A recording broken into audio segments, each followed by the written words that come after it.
Shalom, para peserta Adventurer Role Certification.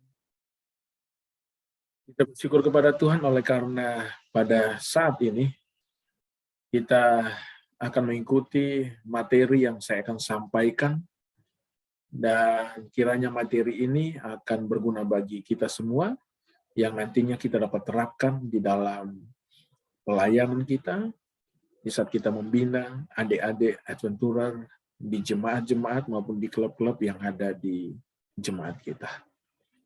Bersama dengan saya, Mr. Gate Pendeta Max Lukitinenti, saya akan menyampaikan materi tentang implementing positive discipline. Untuk mulai materi ini, mari kita tunduk kepala, kita berdoa. Bapa di sorga, sejenak kami akan mendengarkan pelajaran tentang disiplin. Kiranya Roh Kudus Tuhan menyertai kami dan hikmat sorga, agar pelajaran ini Tuhan tidak berlalu begitu saja dari pendengaran kami, tetapi nantinya dapat kami ingat dan kami terapkan di dalam pelayanan kami untuk membimbing anak-anak Adventurer kami yang sudah Tuhan percayakan di jemaat-jemaat maupun di klub-klub yang ada. Dan berkati semua peserta yang mengikuti Rule Certification ini, kiranya kasih dan kemurahan Tuhan menyertai masing-masing mereka. Terima kasih Tuhan, ampunkan dosa kami, dalam nama Yesus kami berdoa. Amin. Para peserta Rule Certification Adventurer, berbicara tentang disiplin, disiplin bukan satu hal yang mudah sebenarnya. Oleh karena tidak semua anak-anak mau untuk didisiplin. Tidak semua anak-anak pada saat ini mereka mau mengikuti setiap aturan dan disiplin yang ada. Tetapi hal ini akan mudah jika anak-anak kita adalah anak-anak yang penurut, anak-anak yang mau untuk mengikuti setiap aturan, bahkan bisa kita berbicara dengan mereka. Mereka mau memperhatikan dan mengikuti apa arahan kita. Maka pada saat ini kita akan belajar bagaimana menerapkan disiplin yang positif kepada anak-anak Adventurer kita, di mana saudara dan saya membimbing, sehingga mereka menjadi anak-anak yang terlatih, anak-anak yang penuh disiplin, bahkan kelak nanti mereka juga akan menjadi pembina-pembina yang akan menerapkan pelajaran ini kepada anak-anak peserta yang mereka bina. Saya memperkenalkan diri saya terlebih dahulu. Saya adalah Mr. Gate Pendeta Max Lukitinenti, dan saat ini saya melayani sebagai Direktur Pelayanan Pemuda Advent di wilayah Kalimantan Barat. Dan saya juga membina anak-anak Adventurer dan juga Preventer yang ada di Jemaat Setiabudi, di mana tempat saya beribadah saat ini. Dan saya merasa terberkati di saat saya akan menyampaikan materi ini. Oleh karena ini pun saya terapkan di dalam pelayanan saya di saat saya membina anak-anak Adventurer yang ada di jemaat saya saat ini. Tujuan modul ini adalah untuk mengidentifikasikan maksud positif dari tindakan disiplin. Yang kedua adalah agar kita mengerti tahap perkembangan anak-anak Adventurer dengan dampak pemberian disiplin. Yang ketiga adalah agar kita mengetahui apa yang dapat dan tidak dapat, do and don't, saat menjalankan disiplin. Dan yang keempat adalah kita mengerti strategi disiplin yang efektif saat pertemuan klub Adventurer dan sukses merubah arah perilaku negatif anggota. Jadi ini adalah tujuan modul yang saya akan sampaikan buat kita. Bagaimana kita mengidentifikasi maksud positif dari tindakan disiplin yang kita berikan. Bahkan kita juga harus mengerti tahap perkembangan anak-anak Adventurer, sehingga kita dapat memberikan disiplin yang tepat kepada mereka. Dan apa yang kita dapat lakukan dan tidak dapat kita lakukan saat kita memberikan disiplin kepada mereka. Begitu juga kita mengerti disiplin yang efektif itu seperti apa saat pertemuan-pertemuan klub Adventurer, sehingga kita dapat sukses untuk merubah perilaku negatif dari anggota-anggota Adventurer atau anak-anak Adventurer yang kita bina. Survei pendisiplin anak ini, ya, sudah pernah dilakukan dan menurut penelitian diadakan di UNICEF, mencatat jenis-jenis pelanggaran yang dilakukan anak-anak sehingga memperoleh hukuman dari orang tua. Mungkin ini juga ada di sekitar kita, di lingkungan kita, di rumah kita, di gereja kita, tetapi mungkin saja kita tidak pernah meneliti seberapa besarkah mereka mau disiplin atau tidak mau disiplin, atau ada yang acuh tak acuh dengan pendisiplinan. Angka yang tertinggi dari survei pendisiplinan anak ini adalah tentang bagaimana anak-anak yang suka merokok, ya, minum minuman keras, ya, dan melakukan tindak-tindak kekerasan oleh karena pengaruh daripada narkotika, alkohol, dan hal-hal yang terlarang. Ini mencapai 49,1, ya, dan mungkin hanya 44,5 yang tidak. Bahkan yang lain, mereka seperti itu, mereka tidak tahu tentang hal tersebut. Tapi kita melihat bahwa ini menjadi angka yang paling tinggi, ya, tentang kasus daripada smoke, drinks, alkohol, dan obat-obat terlarang. Yang paling tinggi kedua adalah anak-anak yang suka mencuri. Kasus tentang pencurian daripada anak-anak. Ya, kalau kita melihat kalangan remaja saat ini, di berita, di televisi, kasus yang paling tinggi sekarang adalah anak-anak yang usia dari 15 tahun ke bawah atau 16 tahun ke bawah. Dan kasus yang tertinggi nomor 2 adalah menurut survei dari UNICEF tentang pencurian. Anak-anak yang melakukan pencurian. Kasus yang ketiga tertinggi di bawah daripada kasus pencurian adalah tentang sexuality activity atau seksual, ya, kegiatan seksual. Anak-anak yang masih muda saat ini banyak melakukan seksual bebas di mana-mana. Dan ini menjadi satu perhatian kepada kita, baik orang tua maupun kakak-kakak pembina, untuk memperhatikan hal-hal ini. Sehingga adik-adik kita tidak larut dalam masalah ini, tapi kita bisa membatasi mereka dengan beberapa disiplin, sehingga mereka terhindar dari bahaya 3 tertinggi dari kasus atau hukuman yang akhirnya diberikan oleh orang tua oleh karena mereka melewati batas-batas pergaulan hidup mereka. Oleh karena itu, sebagai kakak-kakak pembina, kiranya kita dapat memberikan banyak waktu kita untuk memperhatikan apa saja disiplin yang bisa kita berikan kepada adik-adik kita atau anak-anak yang kita bina, sehingga mereka dapat menghindari hal-hal yang tidak boleh mereka lakukan. Bagaimana cara pendisiplinan orang tua kepada anak di Amerika setelah COVID pandemi 19? Ini juga ada salah satu survei. Di antara beberapa orang tua yang mendisiplin anak-anak mereka yang umurnya 13 tahun ke bawah, 30% menunjukkan bahwa mereka memberikan disiplin yang lebih kepada anak-anak mereka. 30%. Dan juga hampir 58% hal yang sama terjadi.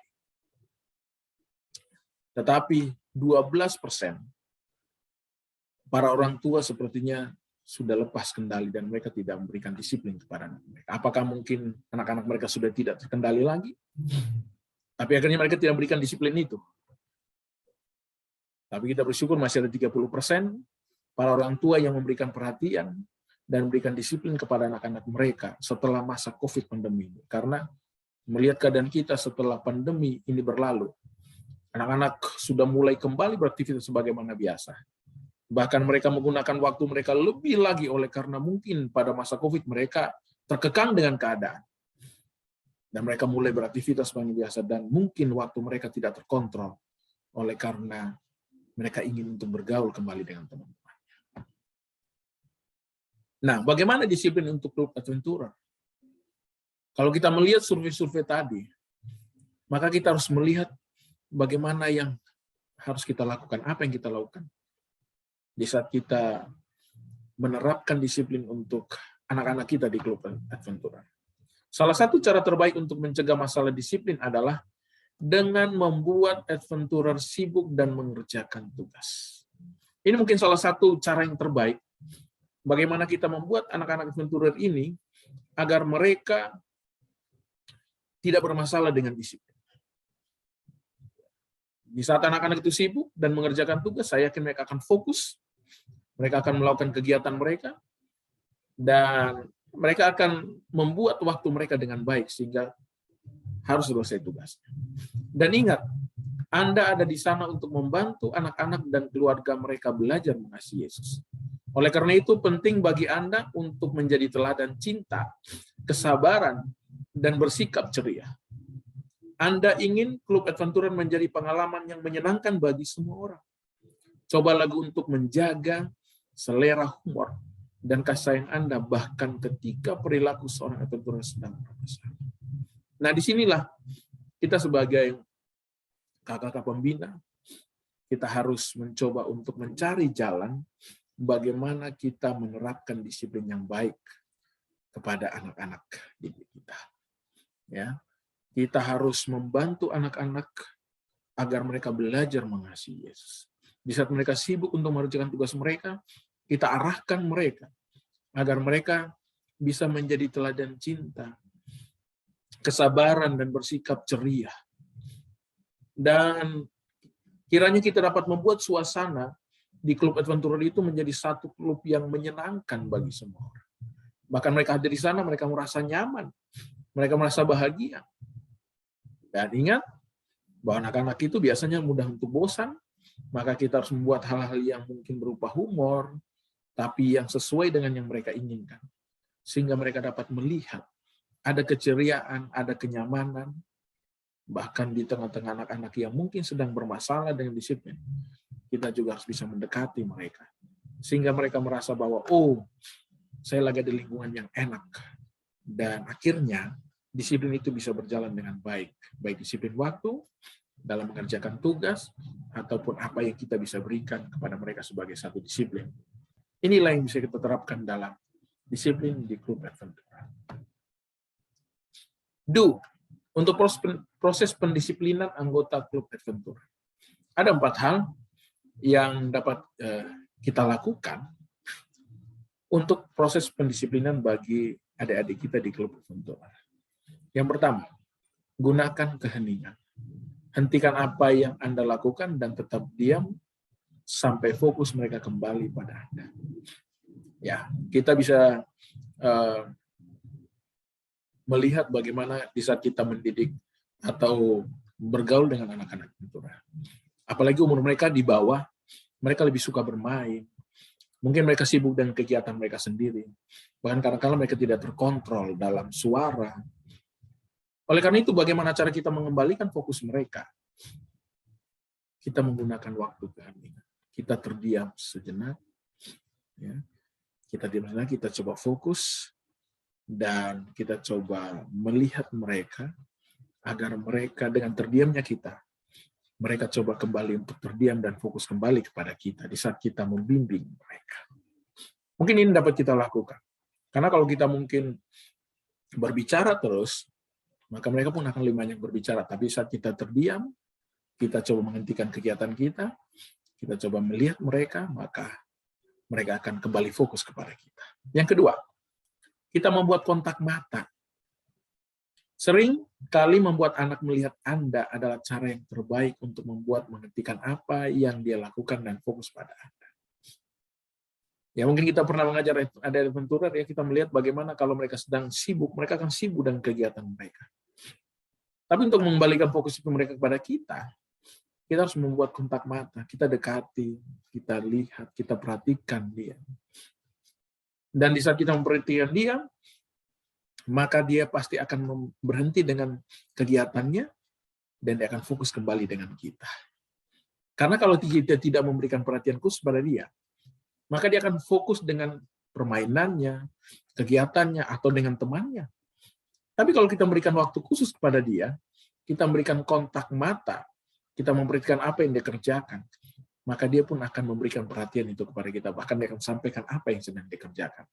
Nah, inilah bagaimana kita melakukan proses pendisiplinan kepada adik-adik adventurer di dalam setiap kegiatan kita. Yang ketiga, gunakan nama. Jika Anda ingin mengucapkan nama Adventura diikuti dengan pertanyaan atau petunjuk arah, Anda biasanya dapat membuat kembali ke jalur yang benar. Jadi, kita harus menggunakan nama. Kalau yang Adventura, kita gunakan nama Adventura. Dalam setiap kegiatan, pertanyaan, atau petunjuk, mungkin dengan contoh adik-adik Adventurer, maka mereka akan perhatian, oh kami Adventurer. Mereka akan kembali ke jalur mereka. Dan mereka akan kembali perhatian kepada kita. Jadi kita harus menggunakan nama Adventurer. Dan itu di depan setiap kali kita melakukan segala kegiatan, atau pertanyaan, atau memberikan petunjuk, arahan, kita menggunakan nama tersebut. Karena dengan itu, maka anak-anak itu akan kembali perhatian kepada kita. Dan yang keempat adalah berdiri di dekat seorang Adventurer agar dia dapat kembali melakukan tugasnya. Jadi kita datang, kita dekat di sampingnya, ya, kita berbicara dengan lembut kepadanya, maka anak Adventurer itu akan merasa bahwa oh dia diperhatikan, dan dia akan kembali kepada tugas yang dia harus kerjakan. Dan ini cara-cara yang bisa dapat kita lakukan, bagaimana kita menerapkan pendisiplinan kepada adik-adik di klub Adventurer yang kita bina di mana saja. Selanjutnya, apa yang mungkin tidak kita lakukan untuk proses pendisiplinan di klub Adventurer? Karena di dalam kegiatan kita harus hati-hati. Anak-anak ini adalah anak-anak yang masih kecil dan mereka suka bermain. Kadang-kala jika kita melakukan hal yang salah, mereka langsung mungkin tersinggung, atau mereka kadang-kala tidak mau lagi untuk bersosialisasi, bahkan mengerjakan apa yang terjadi di klub tersebut. Maka hal-hal yang tidak kita lakukan untuk proses pendisiplinan bagi anggota klub Adventurer adalah, pertama, mempermalukan seorang anak di depan orang lain atau mempermalukan secara pribadi. Hati-hati, kita tidak boleh mempermalukan adik-adik Adventurer itu di depan orang lain. Karena ini bisa saja membuat mereka jadi marah, menangis, bahkan mereka akan tinggalkan kelas mereka. Selanjutnya, kita bisa bereaksi berlebihan dalam hidup mereka. Jadi, kita melakukan hal yang sederhana, ya, hal yang biasa saja, tapi tidak berlebihan, sehingga mereka pun melihat bahwa, oh itu hal yang perlu dilakukan. Selanjutnya adalah, hindari untuk kehilangan kesabaran kita. Jangan berteriak dan menggunakan ancaman dan omelan. Ya, kadang-kala oleh karena adik-adik ini mungkin banyak ribut dan bermain, kadang-kala kita hilang kesabaran. Sehingga kadang-kala kita harus menggunakan suara yang agak lebih besar. Bahkan kita memberikan ancaman dan omelan. Diam. Atau kita mengancam mereka. Hati-hati, kita tidak boleh melakukan itu. Oleh karena adik-adik kita bisa merasa mereka diancam dan mereka tidak mau mengikuti kelas. Kita juga tidak boleh untuk menggunakan tangan untuk memukul atau menampar mereka. Kenapa? Karena itu bisa menyakiti perasaan mereka. Bahkan menyakiti fisik mereka, dan itu akan mereka ingat. Sehingga kita harus hindari hal ini. Kita harus menghindari memukul dan menampar. Bahkan kita harus menghindari untuk menghina seorang anak dengan mengatakan kamu bodoh, atau kamu tidak berguna, atau kamu tolol. Hati-hati. Kita harus delete kata-kata ini. Oleh karena kata-kata ini hanya membuat kita semakin jauh dengan mereka.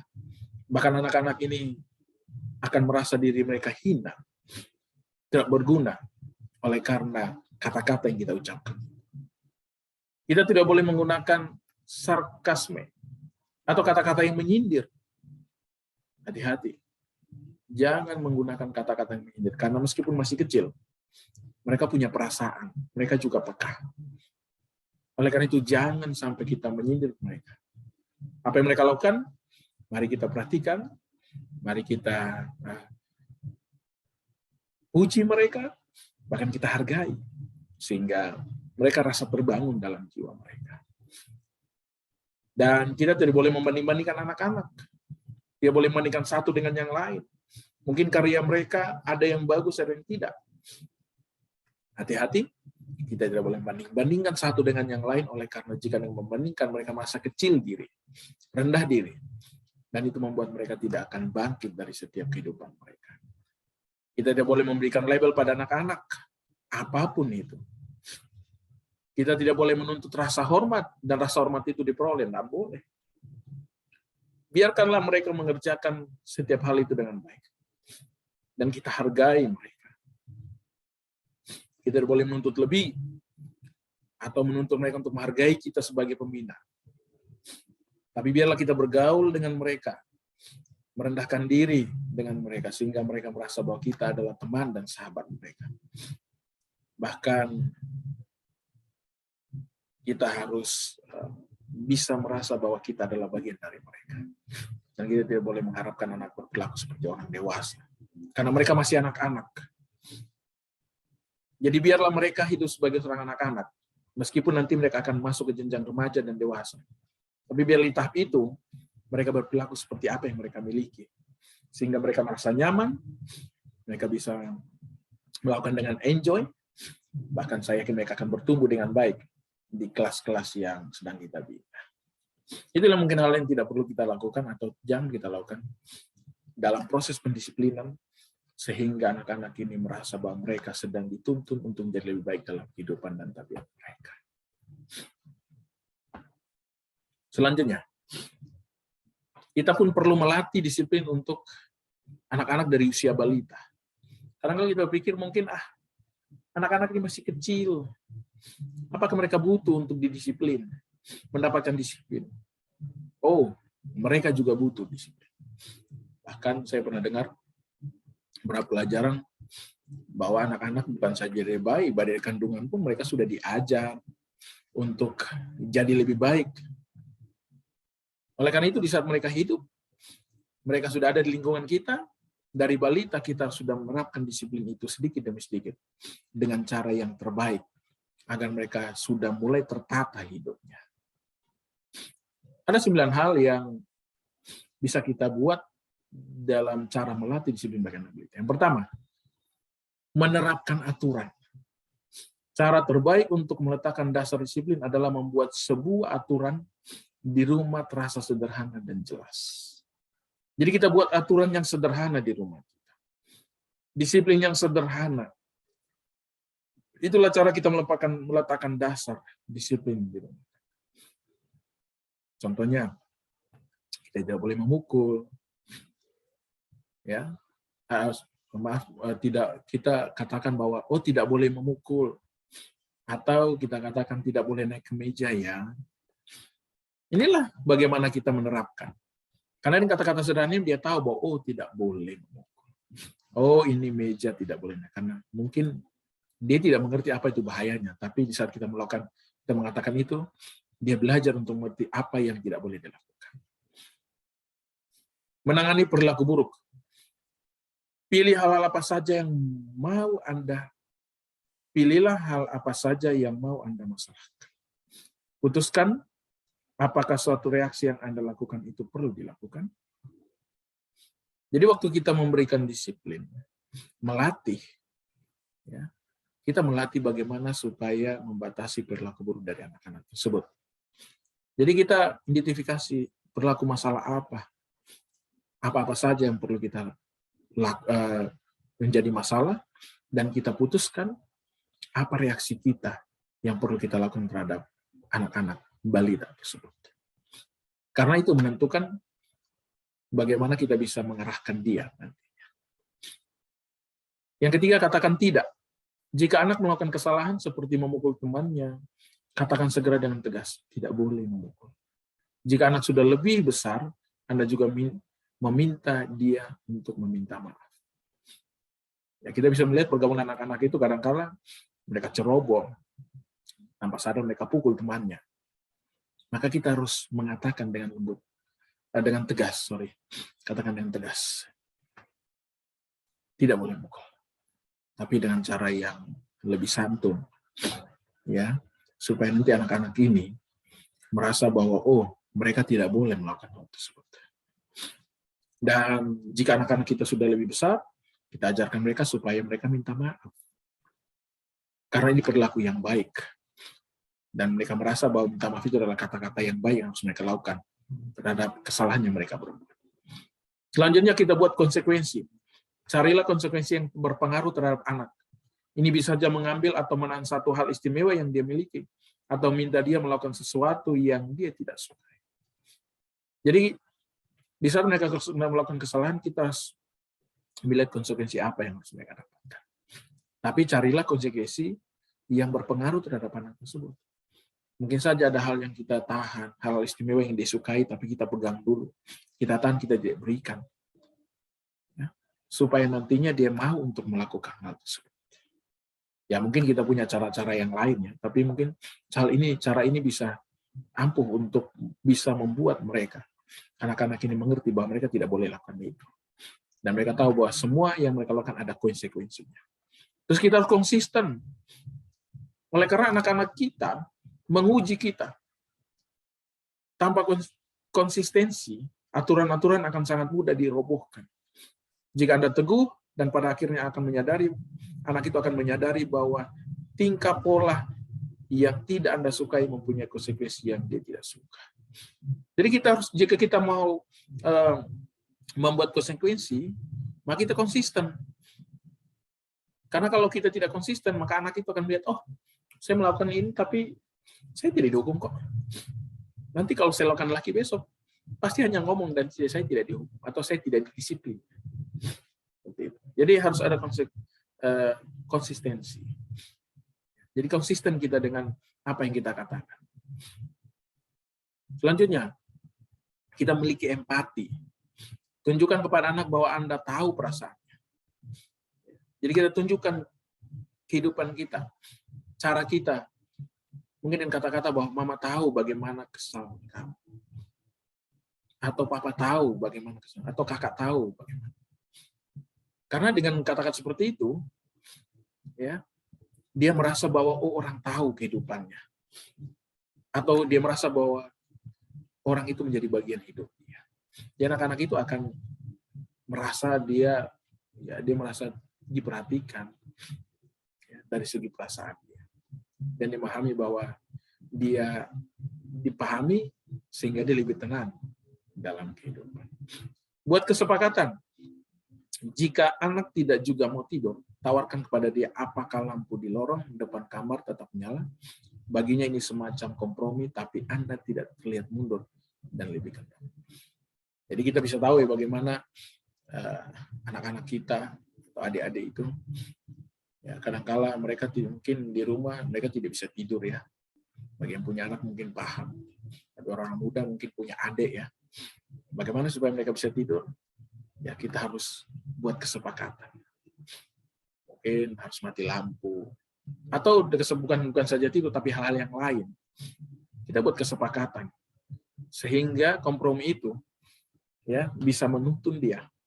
Agar dia tahu bahwa dia harus lakukan itu juga di dalam kegiatannya. Hal yang ke-8 adalah kita tawarkan opsi lain. Saat anak melanggar sebuah peraturan, tunjukkan sebanyak mungkin perlakuan alternatif yang bisa diterima. Jadi kita cari alternatif. Apa yang harus kita lakukan? Ya, supaya nantinya anak-anak ini mengerti bahwa mereka tidak boleh lakukan itu. Ya, jika Anda mengatakan jangan buang dompet mama dong, ikuti dengan nasihat, yuk buang kayu-kayu mainan ini juga. Jadi ada hal yang kita lakukan supaya nantinya anak-anak ini mengerti bahwa mereka tidak boleh lakukan ini. Jadi kita tuntun mereka pelan-pelan supaya ada opsi, dan mereka dari opsi yang kita berikan itu mereka tahu bahwa mereka akan terus bisa melakukan disiplin dan tidak boleh melakukan hal-hal seperti ini. Dan yang ke-9 adalah bagaimana melatih disiplin, kita berikan pujian kepada mereka. Anak-anak ini juga butuh pujian. Saya merasa anak saya di rumah hal yang sama. Anak saya, kalau pulang sekolah, saya harus rapikan pakaiannya, mainannya harus dirapikan. Bahkan kalau di pulang sekolah, dia langsung menceritakan bahwa nilainya bagus. Kita berikan pujian, meskipun menurut pandang kita nilai itu belum seberapa. Tapi menurut dia itu sudah bagus. Kita berikan pujian. Oleh karena itu akan memberikan semangat kepada dia. Ya. Karena anak itu kalau diberikan pujian dia akan semakin semangat. Bahkan dia lebih rajin untuk melakukan hal itu. Dan kita yakini bahwa dia akan lebih meningkat suatu kelak. Kita lihat tulisan inspirasi dari Nyonya Ellen G. White. Disiplin yang seharusnya. Ajar untuk menghormati wewenang orang tua dan ilahi. Anak-anak harus dididik, dilatih, dan disiplin sehingga mereka menjadi penurut pada orang tua sambil menghormati wewenang mereka. Inilah nasihat dari Ron Hubbard. Jadi kita harus mengajar anak kita untuk menghormati orang tua dan Tuhan. Kita harus mendidik, melatih disiplin anak-anak ini supaya mereka menurut dan menghormati setiap apa yang dikatakan. Yang kedua, melalui keahlian dan usaha yang sabar. Perlu keahlian dan usaha yang sabar untuk membentuk anak-anak dalam cara yang benar. Jadi kita harus belajar bagaimana caranya kita membentuk anak-anak ini agar mereka mendapatkan cara yang benar. Dan ini butuh kesabaran, tidak gegabah, tidak waktu yang singkat, tapi perlu beberapa waktu yang kita butuhkan. Nah, kalau disiplin yang salah adalah kasih yang sejati tidak bersifat memanjakan. Jadi kita tidak bisa memanjakan. Ya. Kita tidak boleh memanjakan anak-anak kita. Oleh karena dengan memanjakan, maka mereka akan salah jalan. Mereka merasa bahwa mereka istimewa. Dan ini akan membuat mereka rusak satu kelak. Dan terlalu banyak kebebasan akan menghasilkan anak-anak yang pemboros. Saya melihat anak saya sendiri seperti itu. Semakin kita berikan kebebasan, dia semakin suka hati untuk melakukan apa saja, dan akhirnya tidak terkontrol. Maka kita harus memberikan batas-batasan hal-hal yang harus dilakukan, sehingga nantinya dia dapat melakukan semuanya dengan baik. Dan kita perlu tahu bahwa dari disiplin ke pemuritan, disiplin ini adalah langkah untuk menjadikan murid anak-anak kita. Sebuah gereja yang penekanannya jelas kepada keselamatan dan pelayanan bagi kaum muda akan memuridkan kaum muda ke dalam hubungan yang bertumbuh dengan Yesus di gereja ini. Dikatakan bahwa pendeta akan menyampaikan khotbah yang menarik bagi kaum muda dan akan meluangkan waktu untuk mengenal kaum muda dalam jemaat. Jadi, sebagai pelayan Tuhan, bagi pendeta, kalau saudara lihat bagaimana pendeta menyampaikan khotbah yang menarik bagi orang muda, sebenarnya itu hanya untuk memberikan peluang agar waktu yang diberikan itu, melalui khotbah itu akan menarik kaum orang muda dalam jemaat. Selanjutnya, para guru sekolah gereja akan terlibat dalam kehidupan gereja sehingga mereka berinteraksi dengan kaum muda. Tidak hanya di sekolah, tapi juga dalam kegiatan spiritual dan sosial. Jadi, guru-guru di sekolah gereja akan lebih banyak terlibat dengan kehidupan orang-orang muda, interaksi dengan orang-orang muda di sekolah, baik dalam kegiatan spiritual dan juga sosial. Inilah kerja kita. Kita harapkan para guru mau memberikan waktu mereka untuk orang-orang muda. Bergaul, mendengarkan pendapat mereka, bahkan memberikan hal yang terbaik untuk mereka.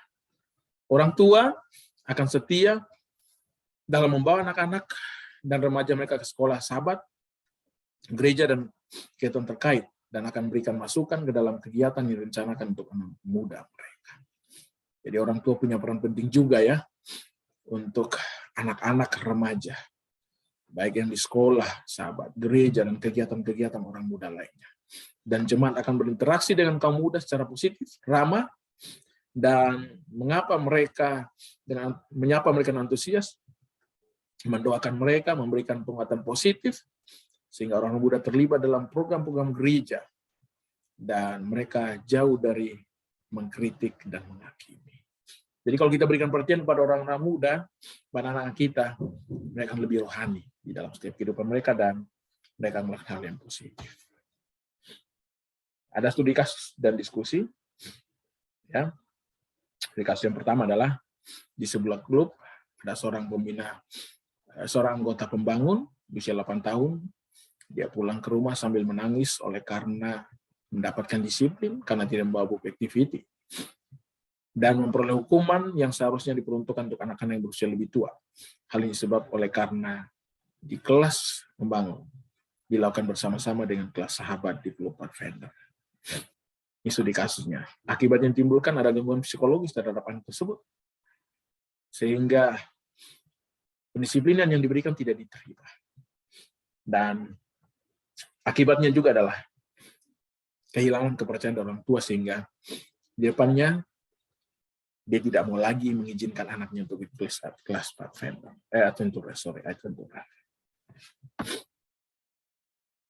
Mitigasi permasalahan dan solusinya adalah perlunya komunikasi yang baik yang dilakukan oleh klub dengan orang tua dan yang bersangkutan, dan meyakinkan orang tua bahwa jika hal tersebut keliru, maka akan dilakukan koreksi agar tidak terjadi lagi di masa yang akan datang. Dan potensi solusinya adalah evaluasi kembali dari direktur klub dengan pembina bersangkutan dan membuat peraturan disiplin yang tepat sesuai dengan usia klub, anggota klub yang ada. Jadi kita perlu evaluasi pendekatan pada orang tua agar kiranya tidak terjadi hal lagi. Dan saya minta kepada para peserta boleh membuat studi kasus satu, seperti studi kasus yang kedua ini, seperti yang pertama. Mungkin saudara punya kasus-kasus yang saudara temukan di saat saudara membina dari benturan, boleh saudara tuliskan studi kasusnya, akibat yang ditimbulkan, dan boleh saudara tulis mitigasi, permasalahan, dan solusi apa kira-kira yang bisa kita ambil. Dan kesimpulan dari materi saya pada saat ini adalah disiplin itu penting bagi anak-anak. Kita harus menerapkan disiplin dengan cara yang baik dan benar sehingga anak-anak dapat menerima setiap disiplin yang diberikan. Kita memberikan disiplin dan menerapkan disiplin positif kepada setiap anak-anak kita. Dan kita terapkan disiplin dan melatih anak-anak dari masa balita. Oleh karena itu hal yang penting agar kelak mereka bertumbuh dewasa, mereka tidak lari dari jalan atau aturan, dan mereka selalu menurut kepada aturan yang ada. Dan disiplin merupakan pemuritan bagi anak-anak di mana saja, di ruang lingkup kita, di gereja, di rumah, dan di mana saja. Dan kita yakini bahwa jika menerapkan disiplin yang baik, maka akan menghasilkan murid-murid yang baik. Anak-anak kita menjadi murid-murid yang baik dalam kehidupan dan pergaulan sosial, baik rumah tangga maupun di mana saja. Dan tugas untuk kita adalah sebutkan do and don't untuk proses pendisiplinan anggota klub Adventurers, serta sebutkan 9 cara melatih disiplin pada balita dan kerjakan studi kasus, mitigasi masalah, dan solusi. Terima kasih, Tuhan berkati. Demikianlah materi yang saya sampaikan pada saat ini. Kiranya menjadi berkat bagi kita semua, para peserta rule sertifikasi Adventurer, dan kiranya dapat membangun pelayanan kita di mana saja kita berada. Mari kita tutup dengan doa. Kita berdoa. Bapa di sorga, terima kasih untuk materi yang indah tentang disiplin. Biarlah kami semua dapat mengerti, terlebih nantinya kami terapkan di dalam pelayanan, kepemimpinan kami, di jemaat-jemaat bagi adik-adik kami Adventurer, sehingga banyak adik-adik kami menjadi orang-orang muda yang setia, penuh disiplin, dan menjadi berkah serta kemuliaan bagi nama Tuhan. Terima kasih Tuhan, kami serahkan kehidupan kami ke dalam tangan-Mu, ampuni dosa kami, dalam nama Yesus kami berdoa. Amin. Terima kasih, dan Tuhan Yesus memberkati kita semua.